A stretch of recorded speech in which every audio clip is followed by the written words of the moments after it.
here today with Sheridan Wilson, a 4-star eventer and the owner of Eventers Boutique, and this is Murph.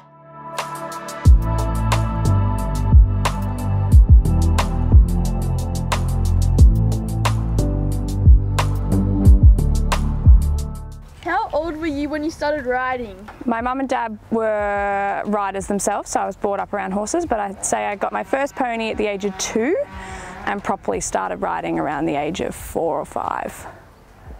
What type of goals do you set yourself? I like to set myself something that I can see in the near future rather than something that is unrealistic. So say with Murph, his goal this year will be to be back out into the competition environment without being injured or pushed to the limits. So I'd like to see him back out in the 3-star, and the other 2 is more of a play it by ear and sort of feel how they're going at the time.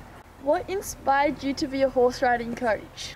I rode with Edith Kane for about 5 years and I loved what she did, and I always dreamt of being a riding instructor or helping kids out of some sort, some description in the teaching industry.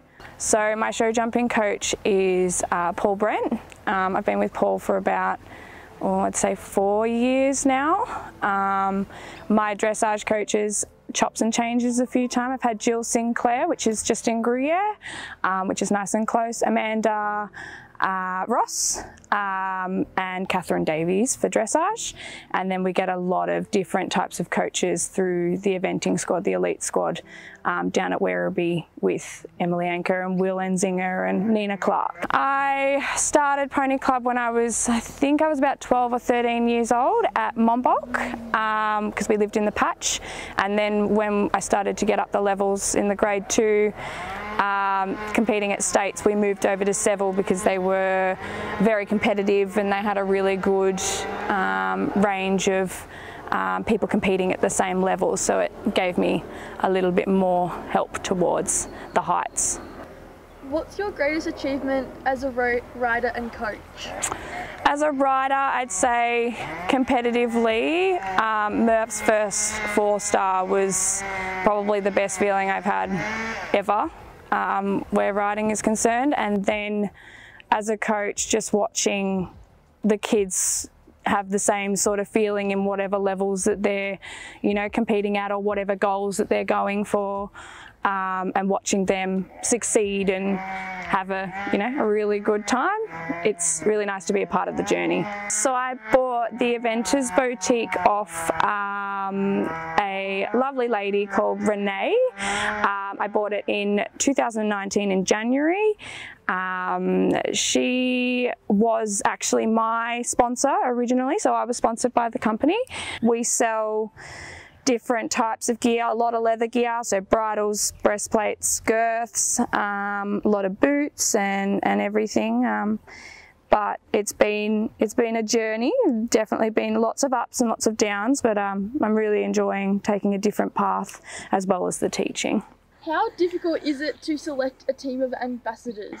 We had over 450 applicants, so I personally had to go through each and every email and every question, every photo, and choose the 4 people that I felt were able to help support myself and my business, and help make it bigger and better again for this coming year.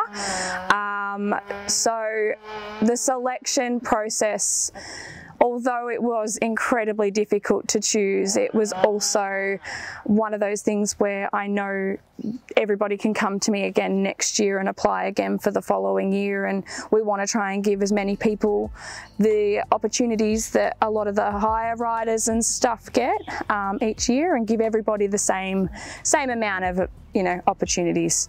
Who do you look up to? I'd say my coaches. Amanda Ross is a really inspirational rider. She always has something positive to say about everything that you do. Paul, in the show jumping, he's fantastic at what he does as well, and again is always positive. You've got to have someone positive to look up to, because yeah, otherwise my anxiety will just get to me, I guess. But yeah, they're probably the two biggest people I look up to, as well as my mum and dad in a totally different respect. So, you know, in owning a property and running a property, running businesses and stuff, I look up to my mum and dad for sure.